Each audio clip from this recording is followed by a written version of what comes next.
Bem-vindos ao podcast Cevada com Plutônio, um podcast que fala sobre ciência e religião, isoladamente ou tudo junto e misturado.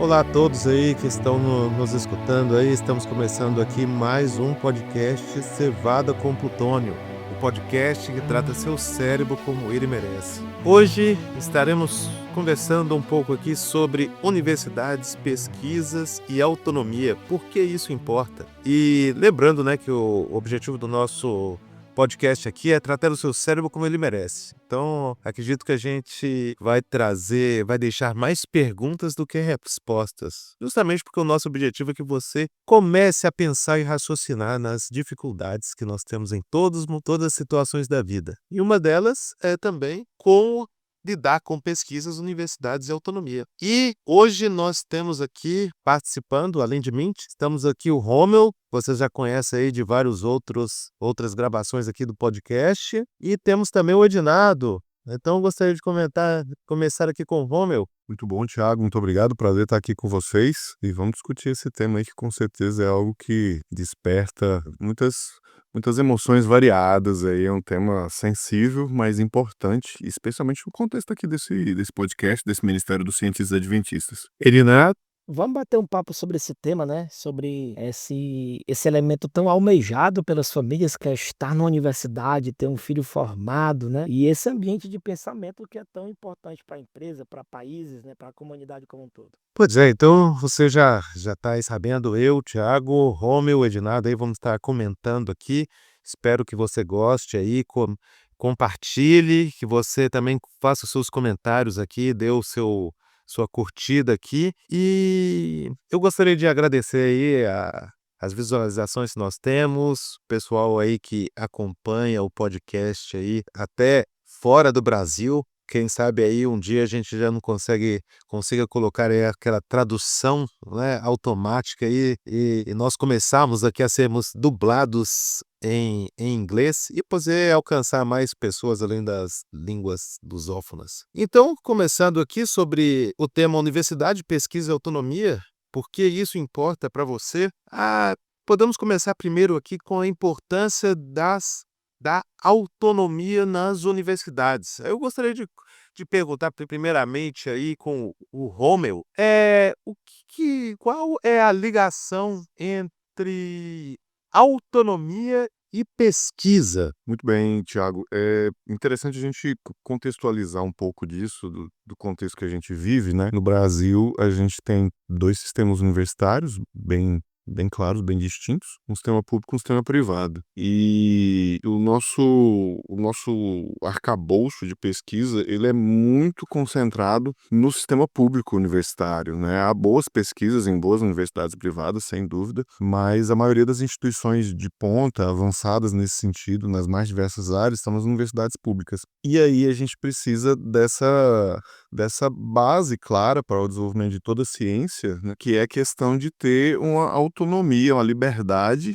no sentido de atuar na pesquisa científica sem direcionamentos governamentais, né? O governo ele vai estar hora pendendo para um lado, hora pendendo para o outro, e se a gente tiver algum direcionamento nesse sentido, a gente com certeza vai ter muitos problemas de performance, de resultados, e o Brasil já não é lá essas coisas de resultados acadêmicos no contexto internacional, né? Então, assim, esse aspecto da autonomia, ele é essencial para a ciência em qualquer nível que se faça, em qualquer âmbito, e especialmente nesse contexto universitário, que é a nossa pesquisa mais avançada, mais diferenciada. Isso fortalece a credibilidade e a continuidade da pesquisa de uma forma geral, né? Então, isso é muito necessário. E a gente vê cada vez mais as discussões a respeito dessa questão, né?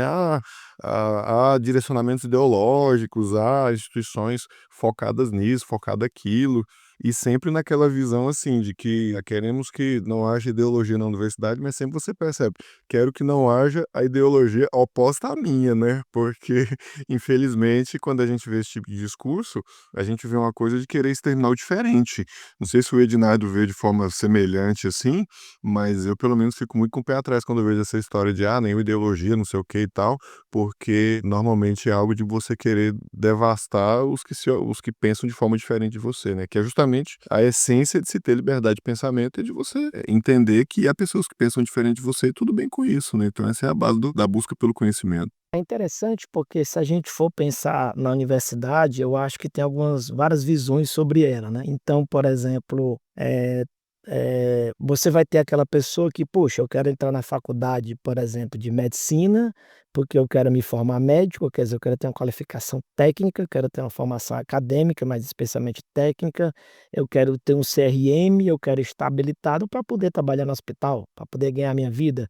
Eu quero formar em engenharia e, obviamente, na faculdade de engenharia eu vou ter todo um aprendizado em cima de diversas tecnologias, técnicas, práticas, procedimentos, regras, né. Quer dizer, eu vou ter toda uma qualificação técnica para me qualificar naquele ramo de atuação e trabalhar, o que é maravilhoso, o que é ótimo, o que é excelente. Só que as pessoas esquecem que a universidade, acima de tudo, ela tem um caráter de lugar de pensamento, tá certo? Um lugar de troca de ideias. Se a gente for voltar para a época bíblica, por exemplo, lá tô falando na época bíblica, eu tô falando Grécia, né, aquela Grécia dos filósofos que a gente pensa tanto, né. Se a gente for pensar ao longo da história da humanidade inteira, as pessoas sempre tiveram muita inteligência. Sempre houveram várias pessoas muito inteligentes, muito qualificadas, com grandes reflexões. Se você pegar o livro de Jó, por exemplo, gente, o livro de Jó é um livro que qualquer ateu, estou falando de ateu porque eles não têm esse compromisso com o cristianismo, né, mas qualquer ateu mais ou menos respeitoso, ele vai pegar o livro de Jó e vai comer aquele livro, porque é um livro de profundíssima sabedoria, assim, é um livro de reflexão, tipo de filósofos de altíssimo gabarito. A gente tem que construir uma arca, a gente tem até o povo lá de Babel que estava construindo uma torre gigantesca, quer dizer, estamos falando de pessoas com altas habilidades, alta qualificação, inteligência altíssima. Mas o que é que configura uma universidade? Aí talvez a gente, na verdade, o próprio Jesus, ele era um mestre, né? Para fugir da imagem óbvia da Grécia Antiga, dos filósofos lá da academia, como se fala, no próprio tempo de Jesus você tinha o Saulo, por exemplo, Saulo ele estudou com Gamaliel, Jesus era um mestre da lei, quer dizer, sempre houve sim, grupo de pessoas que se juntavam para trocar ideias, note, eu não estou falando de meramente aprender uma técnica, eu não estou falando aqui do Jesus aprendendo a ser carpinteiro com José, não estou falando disso apenas. Estou falando de grupos, espaços onde pessoas trocam ideias, para avançar naquilo, certo? Por exemplo, então esse tipo de ambiente, a única diferença é que foi crescendo, crescendo, crescendo. Então quando você pensa na universidade, na verdade é um lugar onde tem dezenas, centenas de pessoas que buscam conhecer mais sobre determinados temas, pode ser medicina, que eu já falei, pode ser engenharia, pode ser biologia, pode ser geografia, geologia, teologia, por que não falar também disso? Mas acima de tudo é um espaço que a natureza da atividade, né, é ideias, é troca de ideias. Então, eu fiz esse preâmbulo todo para chegar aqui.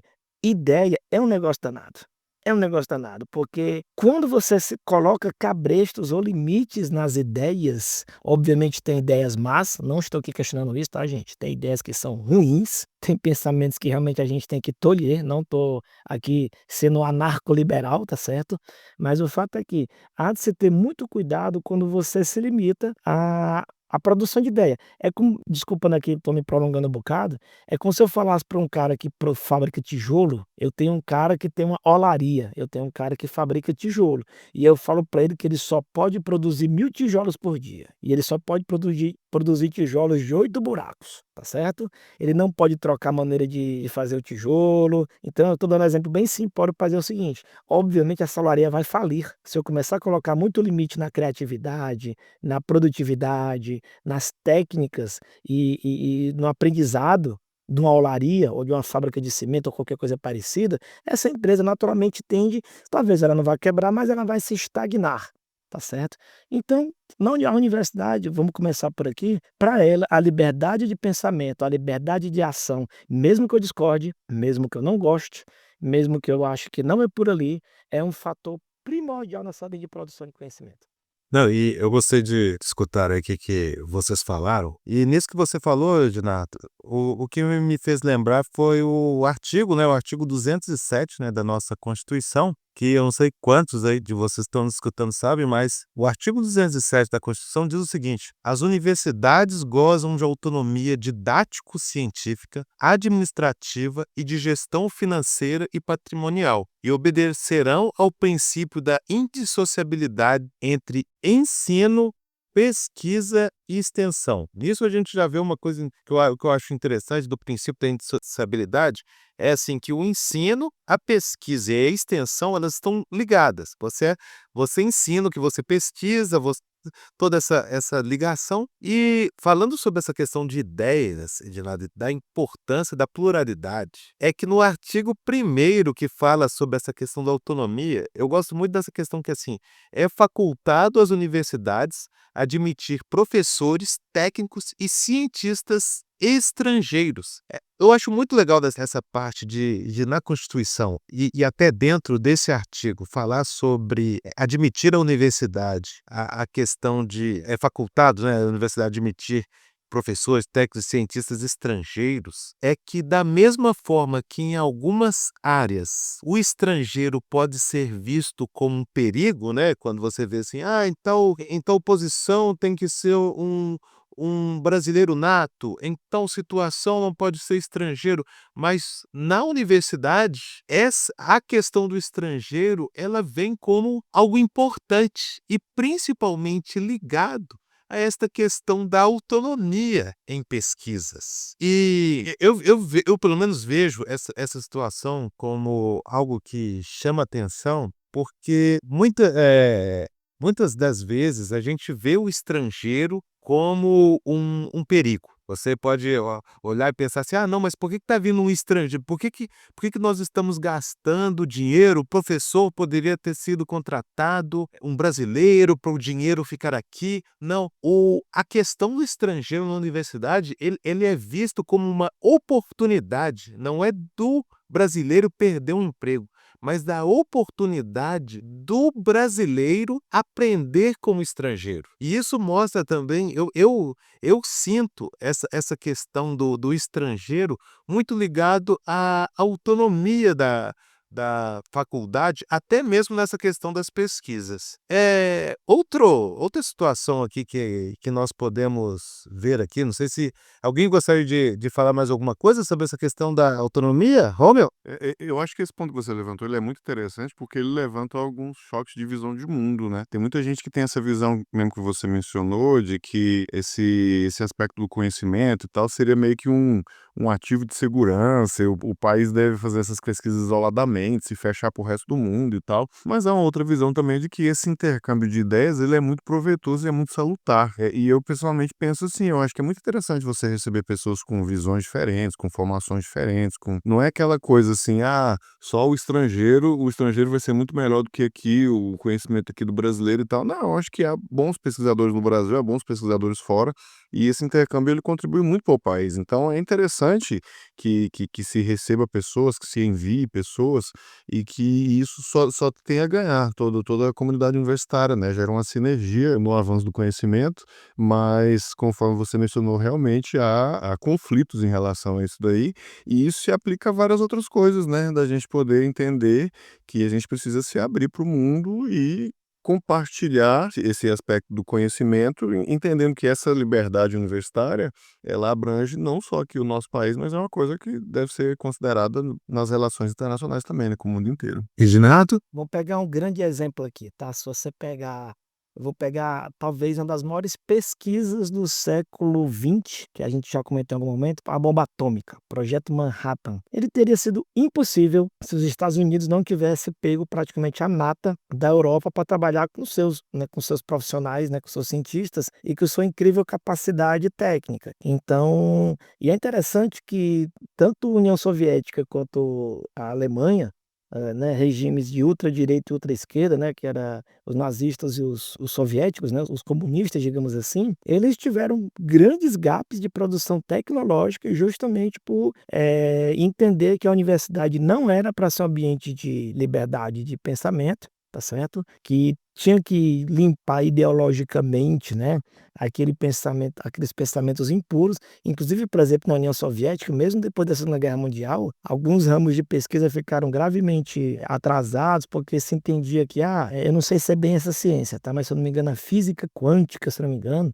durante muitas décadas na União Soviética era vista como uma ciência capitalista, uma ciência dos Estados Unidos, da Europa, né, decadente. Então você veja que eh, muitas vezes esse tipo de linha de raciocínio, e quando a gente fala estrangeira, a gente está falando de pessoas estrangeiras nascidas em outros países, mas eu também esticaria esse conceito de estrangeiro para ideias alheias ao meu ambiente, né? Por exemplo, eu nasci, por exemplo, numa sociedade cristã, tá certo? E obviamente há pensadores orientais, há pensadores hindus, há pensadores muçulmanos, por exemplo, que eles têm ideias sobre diversos assuntos e não necessariamente são ideias estrangeiras, né? São ideias estranhas, né? Externas à minha cultura, à minha comunidade. E será que eu deveria descartar automaticamente uma ideia que vem dessas pessoas, seja porque é de outra área, ou de outra metodologia? Tá certo? Então, quando a gente, só para esticar esse conceito de estrangeiro, né? Essa fronteira que começa a ser criada. Mais uma vez, para depois não ninguém falar que a gente está sendo ultraliberal, super ecumênico, coisa parecida. Sim, há ideias que a gente tem que refutar. Não estou aqui falando que é para a gente aceitar qualquer coisa, já que a gente falou de nazismo, por exemplo, né, o nazismo em si, né, aquele preconceito antissemita, antijudaico, diversas ideias podres que aqueles caras tinham. Obviamente a gente até escuta, porque a gente é melhor escutar do que ser surdo, né? Mas não significa, obviamente, que são ideias que a gente tem que ficar abrindo espaço à vontade. Fica à vontade, pode falar bobagem que você quiser. Não defendo dessa maneira. Mas, de outro modo, é o famoso, como o Paulo diria, senta, escuta, vê o que, é que tem de bom e o que tiver de ruim você descarta. E isso daí também até traz um detalhe aqui que a gente já tinha até conversado aqui sobre a nossa pauta, é a questão da relação entre a autonomia e a credibilidade científica. Se você for parar para pensar na questão de hoje, né, o que mais as pessoas brigam é para falar que tem alguma coisa por trás, né? Principalmente as teorias de conspiração é sempre um grupo que está por trás escondendo as coisas, ou é um grupo que está financiando todas essas coisas. A relação da autonomia da universidade vem justamente para trazer essa questão da credibilidade científica. Algum de vocês aí gostaria de comentar sobre isso? Quais são os desafios hoje para a universidade? A universidade está perdendo credibilidade científica? Isso daí é uma outra fake news? Como a universidade poderia tentar lutar contra essa perda de credibilidade científica? Começa nessa aí agora, Ednardo. Vamos lá. Vou falar primeiro um pouco sobre o que você falou sobre credibilidade, né? Credibilidade é um negócio danado, porque a credibilidade é uma coisa que quem está fora que te dá. Então, por exemplo, quando as pessoas falam, eu tenho que defender minha honra, bicho, deixa eu te explicar um negócio. Honra é o que as pessoas de fora estão lendo sobre o que você tem, tá certo? Então, isso é algo que alguém que está de fora te atribui, né? Então, o que a gente pode fazer é tentar conviver da melhor maneira possível, né? E puxando para um lado assim mais humano, que é o seguinte, alguém já me falou o seguinte, aí de nada, não se preocupa muito com a opinião dos outros, porque é o seguinte, quem não gosta de você, não interessa o que você faça, vai falar mal. Quem gosta, não interessa o que você faça, vai te apoiar. Agora, a pergunta é, e essas pessoas que não te conhecem direito? E essas pessoas que estão aí na meiuca, que não te conhecem, não têm opinião formada sobre você? Então, meio que a gente está falando um pouco desse público, né? E o que a gente tem visto, eu acho que tem dois extremos, que é o seguinte, tem a turma desculpando que o termo que eu vou usar agora, tem a turma do Viva Ciência, né? Tem a turma que acha que a ciência é uma panaceia que resolve tudo, que tudo se resolve pela ciência. Eu acho que é uma ilusão, porque na verdade a gente falou de liberdade de pensamento na universidade, né? Só que a universidade é um lugar que, na verdade, a força motora, a lenha que move esse trem da universidade são perguntas, são dúvidas. O que faz a universidade ser um organismo vivo, um organismo tão vibrante, são dúvidas, são perguntas, são caminhos que o cara pega errado e volta. ele achava uma coisa e depois tem que desfazer. Então, a natureza da universidade é dúvida, são perguntas, são buracos de conhecimento, né. Isso estou falando no extremo, tá. Mas o que acontece? Então, o tal do viva a ciência resolve tudo, a ciência não erra, vamos apostar na ciência, vamos acabar com o obscurantismo, por exemplo, da fé. Poxa, eu estou batendo de um lado, né, porque a religião, ela é esconder tudo atrás de Deus, a ciência resolve tudo. Gente, a ciência, ela só tenta ela é fábrica de fazer perguntas e ela só responde o que ela consegue pegar na mão dela, tá, então é outro campo. Já no outro extremo, tem a turma que a gente vem falando aqui um pouco, que entende que, é aquele papo, né, a faculdade é fábrica de tá perdendo nossos filhos, né, tem a faculdade, ela quer colocar ideologia na cabeça das pessoas e perder. Gente, não é bem por aí, tá. Só o último comentário sobre esse tópico é o seguinte: se as pessoas soubessem como as universidades funcionam, se elas fossem para uma reunião de departamento de professores, elas veriam que a tal da universidade malvada, que tem um plano maligno, né, que nem o pessoal acusa também os globalistas, né, os grandes empresários, né, que tem os Illuminati, né. Se as pessoas soubessem como é que funcionam as universidades, elas entenderiam que as universidades não conseguem nem eleger um deputado, tá. Então, quer dizer, Brasília, por exemplo, tem um ambiente universitário com pelo menos 100.000 alunos e professores, e eles não conseguem eleger um mísero deputado distrital. Estou falando em quantidade de votos.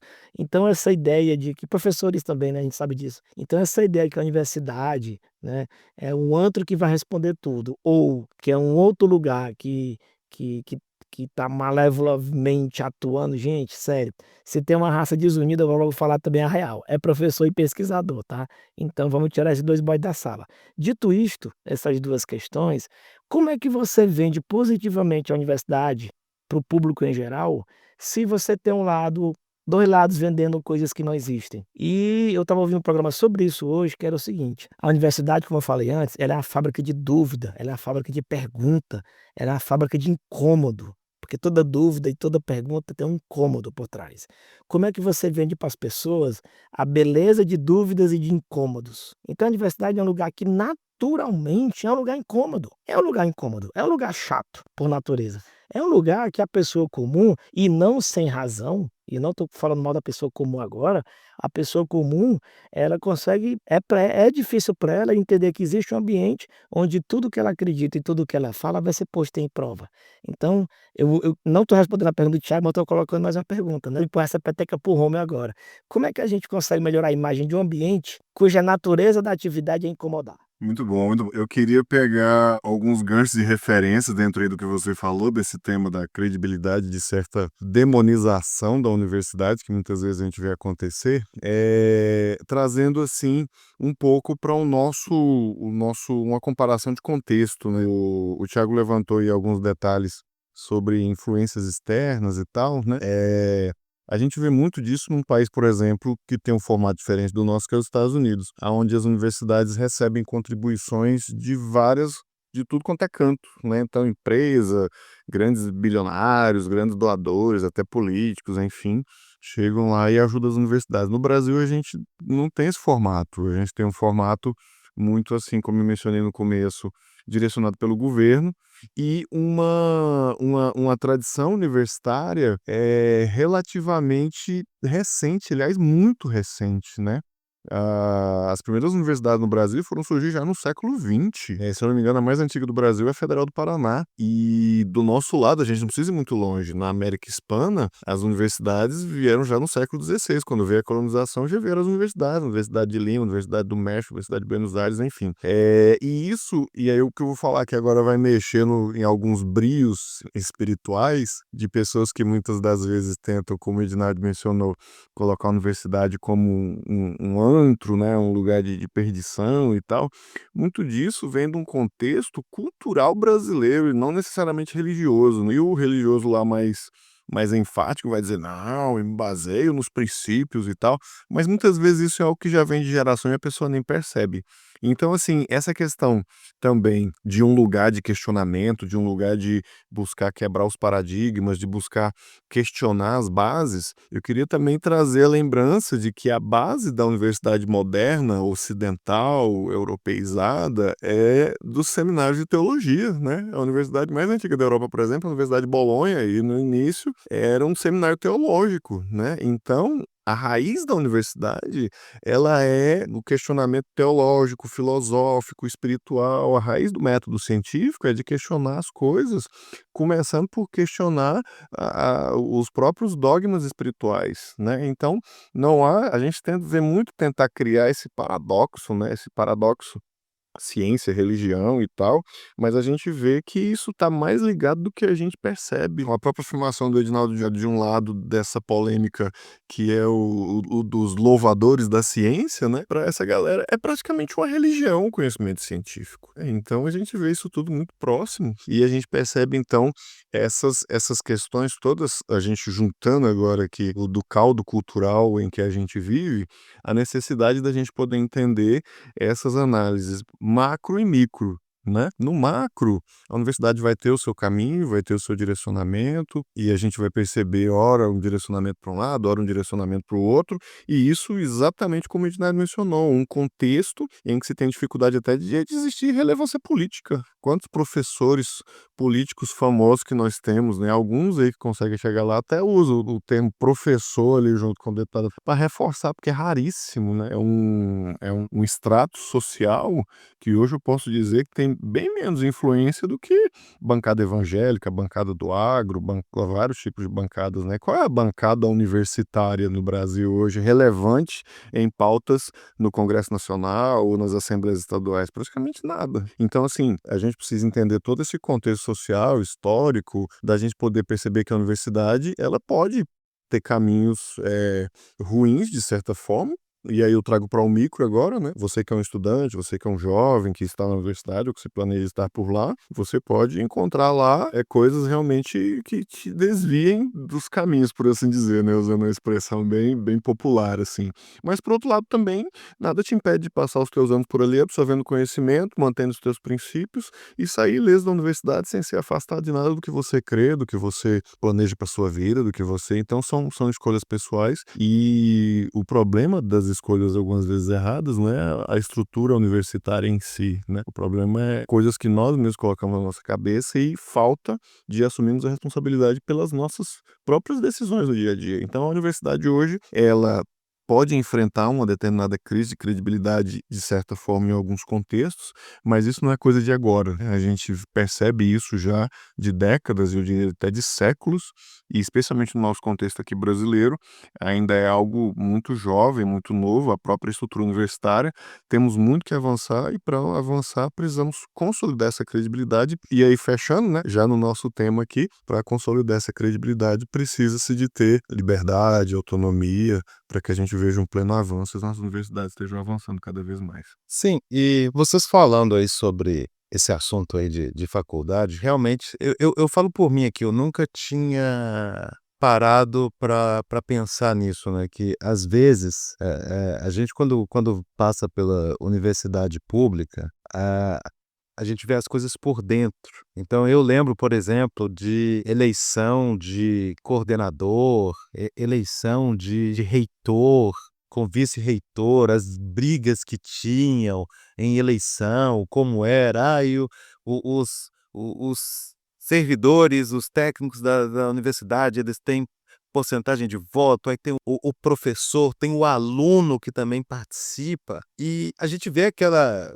por dentro, assim, aquelas disputas que tem na faculdade, e é interessante pensar que para a pessoa que está de fora da faculdade, acha que a faculdade é um organismo único em que as pessoas pensam da mesma forma. Eu acho que, até pensando aqui no que vocês estavam falando, a minha questão de que o que eu acho que a universidade poderia gastar um pouco de tempo para mostrar, às vezes, pro público em geral, para a população, é como funcionam a estrutura da universidade. Eu sei que a estrutura da universidade, por alguma forma, assusta, né? Porque as pessoas falam assim: ah, o pensamento da faculdade ele não muda. Na verdade, é porque há tantos conselhos, há tanta votação, há tanta legislação dentro da faculdade, que a faculdade já não vai mudar de um dia para o outro. Não é você pensando que você, como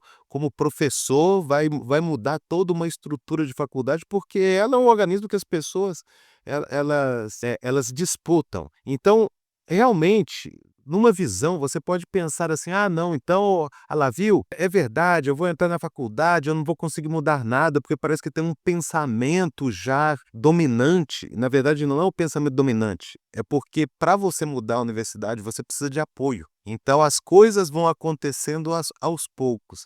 E a outra coisa que eu acho que poderia ser passado para a população seria essa questão, né, de que ela é um organismo que ela demora a se movimentar, porque não é uma pessoa que vai fazer aquela pressão e mudar. Eu vejo isso pelo menos pelo lado bom. E também a questão de que como funcionam os artigos, as pesquisas, como você é, é, como você envia um artigo para uma revista que tem os pares que vão ler, que quando um artigo chega na revista, algumas pessoas já viram. Quando uma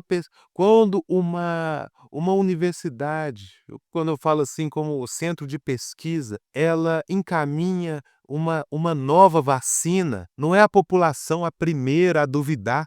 Dentro da própria faculdade, dentro dos próprios pesquisadores, eles já duvidaram entre si, eles já pesquisaram, eles já tentaram confirmar que aquilo está funcionando. Eu acho que o que falta aí, até escutando vocês, é às vezes da universidade mostrar para a população como ela mesma funciona. Porque eu acho que tem um grupo que acha que são 5, né, provavelmente 5 pessoas, né, sempre vão criar assim, as 5 pessoas ligadas ao Illuminati, que coordenam as pesquisas, e ele não sabe a quantidade de professores que tem, a questão de que um é coordenador, outro não é, um conseguiu um financiamento, o outro não conseguiu, e ali um vai dependendo do outro para conseguir enviar algum artigo para alguma revista. Eu acho que falta para faculdade ganhar não perder credibilidade científica, é gastar um pouco de marketing, de comunicação, para falar como funcionam as coisas dentro da faculdade. Eu acho que o que falta é isso. Eu queria comentar também que é o seguinte, eu não sei vocês, mas eu sou praticamente a primeira geração da minha família, por parte de pai e mãe, que teve nível superior. Meus avós não tiveram. Eu tenho 2 tios que foram pastores, tá, mas é uma situação mais específica, mas assim, por parte de pai e mãe, eu tô falando aqui de, se não me engano, são 18 tios, 18 irmãos, né, a minha mãe, mas são 18 pessoas, né, na geração anterior à minha, juntando a família paterna e materna, e assim, praticamente eu e vários primos meus somos a primeira geração de pessoas com graduação. E digo mais, com graduação, com mestrado menos ainda, e onde eu quero chegar? O brasileiro, estou falando do brasileiro agora, né? O brasileiro médio, ele não teve contato com a universidade. A experiência, porque, por exemplo, é muito comum, eu trabalhei na UNB durante um tempo, né? E eu lembro que eu ia lanchar na UNB. E eu sempre gosto de comentar isso, gente. O pessoal fica falando da UNB dos antros. Não que não haja alguns lugares, algumas turmas de alunos ou de professores que têm umas ideias um pouco diferenciadas, tá? Não estou falando que não tem. Se eu falar isso, eu estou mentindo, tá certo? Mas eu garanto, daqueles 40 mil alunos da UNB, gente, 38 mil ali, eles querem apenas ir para a faculdade, fazer seu trabalho, se formar, graduar e ir embora para casa. Mas essa experiência, só quem teve lá dentro que sabe disso, tá? Então, eu estou falando de um preconceito típico, né, que a faculdade é um antro de perdição, estou falando esse tipo de preconceito, ou de formação ideológica, estou falando nesse tipo. Eu também falei do endeusamento, né? O tal do endeusamento também da universidade, como lugar cheio de pessoas sábias, com a vida em dia, com coração puro, tá bem? Aí já é o pecado da turma que é o entusiasta, né? Achando que na ciência nós confiamos, né? Então, eu fiz esse comentário também porque também somos parte de um país que tem pouca gente que passou pela universidade.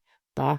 Então, esse fantasma também eu acho que tem um pouco a ver com isso, né? Eu vejo da mesma forma, eu também sou exatamente como você, da primeira geração que chegou na universidade. Eu tive experiência bem eclética, eu estudei universidade particular, confessional e pública. Atuei também como professor voluntário na nossa universidade aqui de Brasília. E assim, como o Thiago mencionou, você conhecer o sistema pelo lado de dentro, você percebe que você entende melhor o próprio termo universidade, porque é um universo, né? Tem muita coisa ali, são muitas estruturas. Muitas vezes há choque de ideias dentro da própria universidade. As pessoas pensam também que a universidade é um negócio assim homogêneo, né? Você vai chegar lá, você vai ter todo mundo com o capital do Marx embaixo do braço, né? Todo mundo, um monte de robô assim que pensa igual, sendo que a lógica da universidade é justamente o contrário. É uma diversidade de ideias, é várias possibilidades, várias áreas, e dali se gerar um conhecimento diversificado que vai atender às mais diversas, claro, né, necessidades humanas.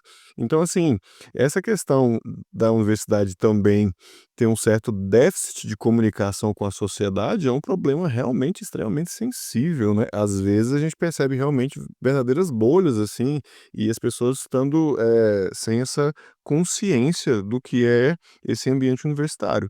Então, realmente precisa mais dessa aproximação. E aqui a gente fala para um público já muito acostumado com isso, né? Muita gente de pós-graduação, muitos professores, muita gente que conhece bem sobre isso. Então, fazendo uma comunicação meio que interna, assim, agora também, né? Cabe a todos nós que comunicamos aqui nesse podcast, que ouvimos, que compartilhamos, que participamos, fazemos a nossa parte também, né? Melhorarmos esse aspecto. A gente hoje, eu falo do meu contexto aqui também, aqui em Brasília, né? A nossa associação aqui está começando, o Ministério com Universitários e tal. Então a gente pode ajudar a fazer essa diferença onde quer que a gente esteja, na nossa comunidade, na nossa igreja local ou em níveis mais altos da organização, a ajudarmos, a colaborarmos para tornar essa tensão mais amena, né? Essa tensão, eu imagino que ela sempre vai existir, mas a gente pode amenizar isso por meio de mais diálogo, incentivar, reunir as pessoas, trabalhar com pré-universitários, né? Que eu também atuo em ministério com adolescentes, com jovens ali nessa idade pré-universitária, em que para muitos, em várias situações, falta ouvir, falta conhecer mais, né? Deve ter passado por essa experiência também, falando que foi pioneiro na família nesse mundo universitário. Eu não tive ninguém que chegasse para mim e falasse assim: a universidade é assim, assado, você vai por esse caminho, vai por outro. A gente foi desbravando, né? Usando o termo até do nosso ministério de desbravadores, a gente foi desbravando, vivendo, conhecendo, foi meio que na raça, né? Então acho que a gente também, dentro dessa visão mais micro, né? Mais assim do mundinho ao nosso redor, a gente pode fazer a diferença, passando uma visão mais positiva, orientando melhor as novas gerações às quais a gente tem acesso, adolescentes, jovens que estão ali à beira de entrar na universidade, aqueles que já estão lá dentro enfrentando, quem sabe, os seus dilemas ou não, mas a gente se torna essa base de apoio para poder fazer essa diferença também do que tiver ao nosso alcance, né? E até para que vocês se entendam melhor o percentual que nós temos aqui da população brasileira com diploma universitário, em 2022, né, segundo o censo, cerca de 18,4% da população brasileira com mais de 25 anos possuía diploma de ensino superior. Então, é só para você ter uma ideia aí de que a cada 100 brasileiros com mais de 25 anos, 18 tem o diploma de ensino superior. E nessa conversa, o que mais me chama atenção, assim, é que parece que falta uma comunicação. Eu acho que fica muito forte para mim que aquelas pessoas que não tiveram a oportunidade de entrar numa faculdade, ou eles se sentem não ouvidos, ou chega alguma informação para eles deturpada. Eu falo isso porque, se eu não sei vocês, mas o meu foi o contrário, né? Eu já venho de uma família, eu já sou segunda geração de formados em faculdade. Tanto meu pai quanto minha mãe, eles fizeram faculdade, e eu fui criado de uma forma de que universidade era uma coisa que todo mundo, que eu teria que fazer. Então eu fui já desde pequeno, já guiado para: "Olha, Thiago, você vai entrar na faculdade". Eu até comentei um pouco naquele podcast que a gente falou, que eu acho que até essa ideia de que meus pais conheciam a faculdade e que eles tinham que eu iria entrar na faculdade, era o padrão esperado por mim, eu já fui desde a infância e da adolescência preparado para entender o que acontecia na faculdade. Tanto que eu não tive dificuldade, assim, com o que eles dizem, né, ideologias, algumas questões assim, porque eu já entrei na faculdade entendendo como as coisas funcionavam. Eu entrei na faculdade, eu até comentei lá naquele podcast,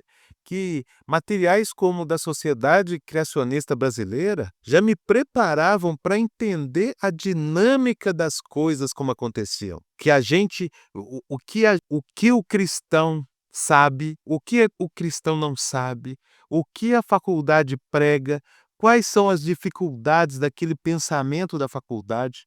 Então tudo isso vai montando a sua já o seu, como fala, a sua bagagem para que você entre na faculdade entendendo como ela funciona. E algo que poderia ter até me preparado melhor era entender como funcionava a estrutura administrativa da faculdade. Edinardo, você ia falar alguma coisa? Vou pegar o seu gancho da estrutura administrativa, que é interessante a gente dar uma ligeira pincelada, tá, gente?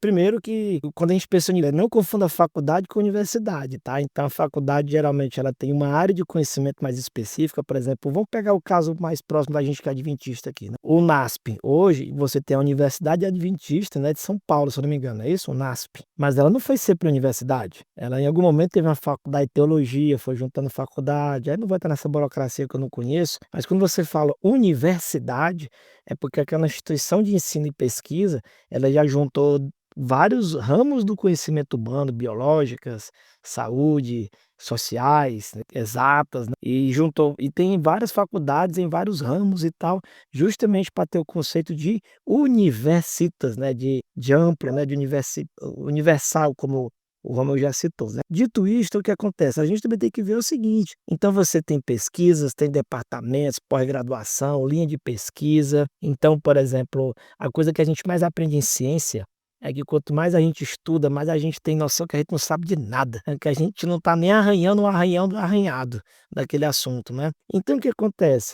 Aí retomando um pouco mais esse fio da questão da liberdade, da autonomia da universidade, por exemplo, como eu comentei no começo, e eu queria pegar só uma observação sobre os 18% que o Thiago citou de pessoas com nível superior, note, são 18% de pessoas com nível superior, mas eu me arrisco a dizer que só 2 ou 3% da população brasileira realmente teve contato com pesquisa acadêmica, com isso que a gente está falando dessa liberdade de pensamento. No geral, você tem pessoas que passaram por uma faculdade, receberam o seu diplomazinho, mas foi mais uma formação técnica do que uma formação, digamos, científica, tá? Nessa história de quebrar cabeça, pensando e desenvolvendo ideias, né. Então, dito isto, o que acontece? Essa estrutura interna, por exemplo, ela tem suas regras internas. Então, se eu tivesse no meio militar, por exemplo, a coisa é simples, manda quem pode, obedece quem tem juízo, né. Você tem a hierarquia, você tem seus mecanismos para crescer lá dentro. No meio eclesiástico também, você tem suas normas, suas disciplinas, seus manuais. E a universidade também tem suas maneiras de trabalhar, tá? Claro que são instituições humanas, sujeitas a falhas de humanos. Ah, lá tem corrupção. Sim, lá tem corrupção. Lá tem fofoca. Sim, lá tem fofoca.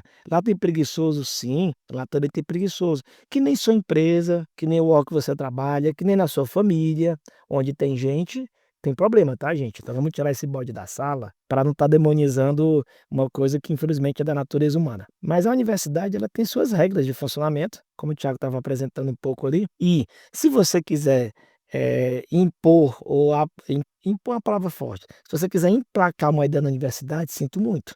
Você vai ter que saber os caminhos para fazer uma ideia bombar lá dentro. Então, por que que a autonomia universitária é importante? Imagina que eu sou um gerentão, aí vou desculpando o que eu vou falar agora, tá, gente? Agora eu vou falar uma coisa que tem um pouco de carga bem negativa. Como o Romer falou lá no começo, o grosso da pesquisa no Brasil acontece nas universidades públicas. Você conta nos dedos as universidades privadas que realmente fazem pesquisa, tá certo? Conta nos dedos. Por quê? É uma lógica de financiamento, é uma lógica de mercado, é uma lógica de eu vou pagar, é autofinanciada. E no Brasil não tem, como o Romulo também citou, não temos a cultura daqueles doadores de fortunas.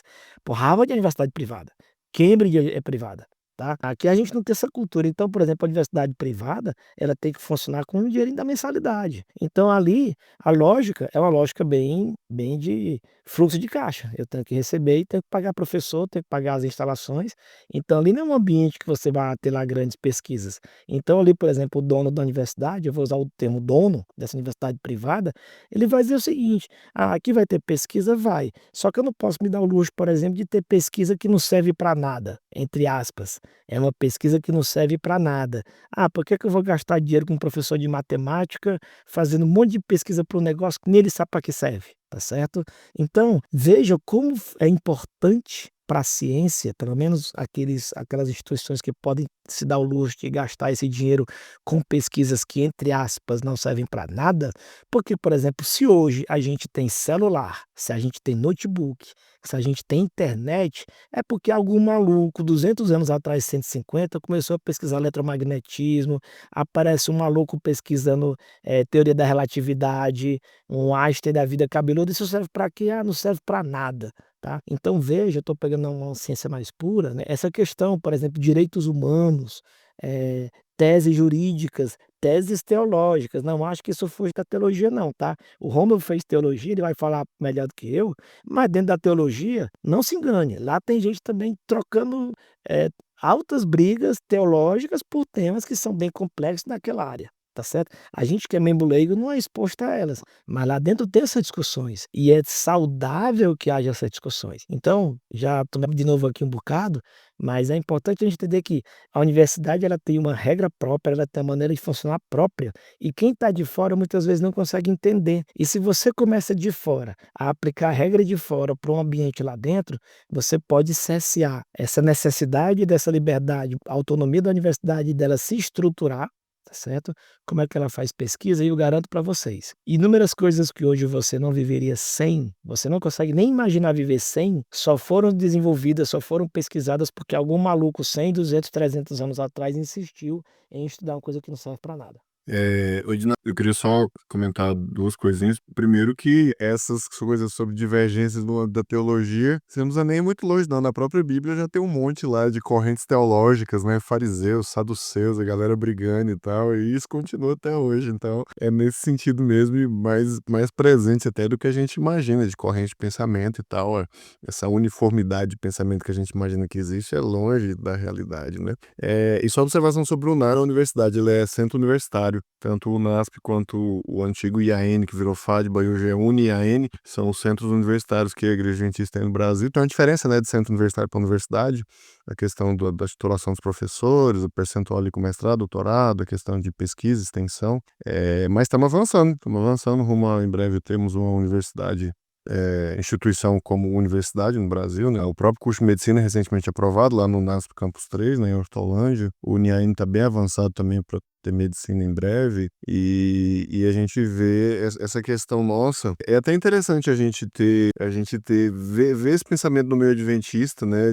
Hoje isso diminuiu muito, graças a Deus, mas ainda há alguns conceitos, a visão meio hostil à questão da universidade, de uma igreja com tanta tradição educacional, né? O sistema educacional adventista tem uma credibilidade absurda, é mais do que centenário no Brasil, instituições aí de ponta também. Óbvio que a gente falou sobre a questão da pesquisa, o ensino público no Brasil está bem mais avançado, mas a rede de educação adventista é uma referência, né?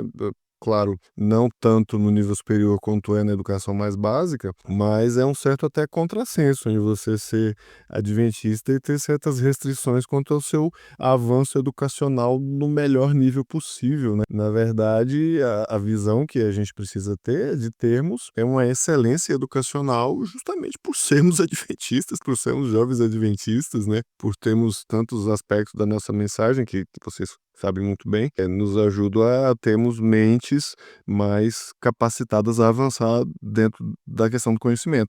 Então, eu acho que esse ponto aí que a gente analisa aspectos administrativos, aspectos mais seculares, assim, do mundo universitário, eles não se tornam também distantes da nossa realidade. A gente tem excelentes profissionais da área educacional aí na nossa rede e a gente, reforço mais uma vez, né, precisa fortalecer essa imagem positiva do avanço do conhecimento, da capacitação universitária entre as nossas comunidades, porque isso está na essência, né, na própria essência de uma certa tradição racionalista, adventista, né. O Tiago falou aí sobre a experiência dele dentro do mundo universitário. Eu, apesar de ter sido meio pioneiro, desbravando os caminhos, como eu falei, eu também sempre me senti muito à vontade, assim, no meio desse mundo e senti que o background adventista que eu trouxe desde criança, dessa coisa de ter crescido num ambiente de você ter desenvoltura, né, ser incentivado desde pequeno a falar em público, a liderar pessoas, a participar de instituições como Desbravadores, Ministério Jovem, Aventureiros e tal, isso me fortaleceu muito quando eu cheguei na universidade. Então eu acho que, assim, a gente precisa fortalecer a gente tem até uma certa, sei lá, arrogância institucional como adventistas, né, mas nesse ponto eu acho que esse aspecto é positivo. A gente precisa entender que nós temos realmente uma boa preparação, né, óbvio que sempre precisando melhorar, mas entender que essa harmonização dos nossos princípios com essa busca pelo conhecimento e essa excelência acadêmica, ela é perfeitamente possível e muito presente em tantos e tantos exemplos que a gente vê nas nossas igrejas. Não, isso que o Roma falou é muito importante, eu até incluo mais essa questão aí de ser adventista, é que desde a infância e da adolescência, nós adventistas, a gente já está acostumado a entender que nós não somos maioria. Então, desde pequeno, né, o adventista padrão, ele já se acostumou a ter que explicar por que ele não come determinadas coisas, por que ele guarda determinado dia. Então isso já acostuma a pessoa a ter argumentos para aquilo que ele acredita. É isso mesmo, exatamente. A gente já cresce com uma certa pedagogia enraizada na gente, assim, de ter que ensinar as coisas desse jeito. Não, e a gente já cresce com aquela ideia de entender o porquê a pessoa não te entende. Eu lembro já conversar com vários adventistas, e eu sinto no adventista que ele tem uma capacidade um pouco maior da média dos brasileiros, né, de aceitar aquele que pensa diferente. E o que eu vejo aqui, pelo menos de aprendizado aqui desse episódio, é que grande parte do que nós entendemos como pesquisas e avanços é a gente dar oportunidade para aquela pessoa que pensa diferente. E principalmente de aprendermos a comunicar. Eu saio aqui com um entendimento aqui que o que falta e o que pode avançar nas universidades brasileiras é a questão de aprender a comunicar melhor como as coisas funcionam. Eu acho que falta realmente esse conhecimento da população, as pessoas entenderem, né, que o universitário ele não é maioria no Brasil, e eu acredito que não seja maioria na maioria dos países do mundo. Essa questão de respeitar que aquela pessoa que não foi na faculdade, ele não sabe como funciona a faculdade. E que muitas pessoas de fora, às vezes até pessoas que entraram na faculdade, pensavam diferentes e não viu oportunidade para crescer na faculdade, ele sai falando que aquela faculdade não dá oportunidade para aquelas pessoas que pensam diferente. Então lá é um ambiente fechado. E, na verdade, isso é uma forma de proteção e de dar credibilidade na faculdade, que não é qualquer um que chega e pressiona a faculdade para ela mudar. Até mesmo essa questão da autonomia financeira é, de uma forma ou de outra, dificultar com que governantes possam, com o poder econômico, né, o poder de legislar, possa fazer com que a faculdade faça aquilo que eles queiram. E a gente já está aqui nos nossos minutos finais aqui. Eu gostaria de que o Rômeu e depois o Edinardo desse uma mensagem final para aquele que está nos escutando aí sobre esse valor que nós devemos dar para a ciência livre. Muito bom. Eu acho que a essência do que a gente conversou aqui hoje é que essa autonomia no meio universitário, ela é muito necessária e nós, como adventistas, também sempre temos pregado, falado muito sobre a necessidade da liberdade religiosa. Essa liberdade religiosa, o mesmo princípio se aplica também na liberdade acadêmica. A gente precisa aprender a ouvir vozes divergentes como vozes necessárias. Então, entender que opiniões diferentes da nossa vão nos ajudar a aperfeiçoar e melhorar a nossa própria opinião. Um conhecimento diferente do meu vai me ajudar a aprimorar e aprofundar o meu próprio conhecimento. E aí, nisso, a gente vai melhorar a comunicação, vai melhorar a convivência, vai melhorar excelência, performance acadêmica, enfim. Se a gente tiver essa visão, e como o Thiago mencionou muito bem, a gente já cresce num ambiente de necessidade como minoria, né, uma minoria religiosa, viver e exercer essa tolerância. Então, que a gente possa aprender a trazer isso também para o nosso convívio acadêmico e com certeza a gente vai contribuir para um mundo melhor, que é o que todos nós queremos, né? Bem, da minha parte, como eu citei lá no começo do programa, eu acho que a gente tem que entender que a liberdade de pensamento é a força motriz da criatividade, da inovação. Então, é um elemento essencial. Então, assim, o desenvolvimento tecnológico, econômico, social, ele passa pela possibilidade de refletirmos, de discutirmos, para a gente não ir tão longe também, ficando no nosso mundinho que é adventista, apesar de que eu sei que tem adventistas que escutam a gente. Se a gente pegar, por exemplo, a história de nossa igreja, ali entre 1844 até 1910, 1920, gente, as pessoas pensam que a igreja nasceu pronta. Na verdade, se você for ver, questões como sábado, alimentação, a natureza de Cristo, o trabalho missionário, os campos, a questão de predeterminação ou não. É só para dar algum exemplo de várias doutrinas que para nós hoje parecem absolutamente óbvias, mas quando você pega a história da igreja, elas só puderam ser consolidadas porque a igreja criou ambientes onde podia haver esse debate. No próprio tempo de Paulo e Pedro, eles fizeram um concílio em Jerusalém, porque havia várias ideias conflitantes. Vamos sentar aqui, vamos discutir, vamos ver o que que a gente concorda, o que que a gente discorda, o que é que a gente não tem certeza e vamos seguir em frente. Então, sempre desconfie de qualquer pessoa que crie grandes espantalhos para no fim dar uma solução de vamos restringir, vamos proibir, vamos intervir, vamos limitar, tá? Lembrando também que eu gosto de fazer sempre esses extremos, também cuidado com o lema do proibido proibir. Pode tudo, liberdade incondicional. Eu acho que a discussão aqui, do meu ponto de vista, não é se tem liberdade ou não, é quais foram os caminhos de discussão para aquele tema, para aquilo acolá. Mas, já que nós estamos aqui na universidade, eu digo para vocês, a universidade é um ambiente que precisa de liberdade, de autonomia. Ele precisa poder, a universidade receber o dinheiro sem ter um governador, um prefeito, um presidente ou um reitor dizendo que se não concordar comigo eu vou cortar a tua grana, coisa parecida, tá certo? Então é isso. Então a liberdade é o carvãozinho dessa locomotiva chamada ciência.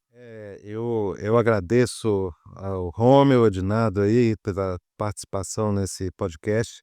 Espero que você que nos escutou aí tenha mais perguntas do que respostas, que o nosso objetivo aqui é que você saia tentando raciocinar melhor como as coisas funcionam. Liberdade para mim, aí eu vou aqui para minha mensagem final, né? Liberdade para mim está sempre ligado ao cristianismo, principalmente porque no mundo protestante a gente aprende que a gente só transforma as pessoas quando a gente dá oportunidade para que ela pense. E se o objetivo é forçar, aí já não é transformar as pessoas, mas escravizar. Que Deus possa nos abençoar, que você possa refletir bastante nessa ideia da autonomia da faculdade e que, como a gente sempre fala aqui, que você veja isso como um incentivo para que você busque um aprendizado maior. Se você ainda não é universitário, que você pense aí, às vezes é um adolescente, está pensando em entrar na faculdade, veja isso como uma oportunidade para você crescer, não só academicamente, mas espiritualmente. Porque se Deus está na sabedoria, Deus vai trabalhar para que aquela sabedoria, como foi para Daniel, possa ser usado para a honra e glória do nome dele.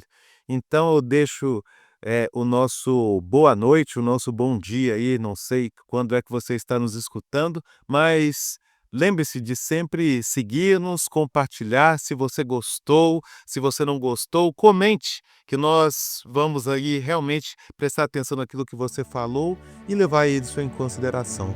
Então, até mais a todos aí, até mais Rômeu, Edinardo e você que nos escuta. Você já nos segue nas redes sociais?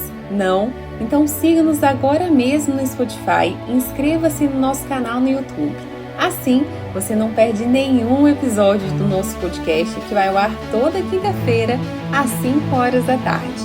E se você é adventista, aluno ou titulado com mestrado ou doutorado em qualquer área do conhecimento, faça parte do movimento Cientistas Adventistas. Mande um e-mail para cientistasadventistas@gmail.com. Será um prazer ter você conosco.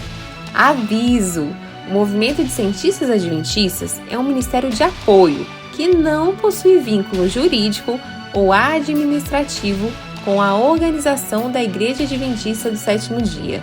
O podcast Cevada com Plutônio não fala em nome da Igreja Adventista do Sétimo Dia, suas instituições, ministérios oficiais, obreiros ou colaboradores. Se você gostou deste episódio, assine gratuitamente nosso podcast no Spotify, Amazon, Apple e se inscreva no nosso canal no YouTube. É só procurar por podcast Cevada com Plutônio nos streams de áudio ou Cientistas Adventistas no YouTube, Instagram, Facebook e X. E compartilhe com seus amigos. Assim você nos ajuda a chegar a cada vez mais pessoas.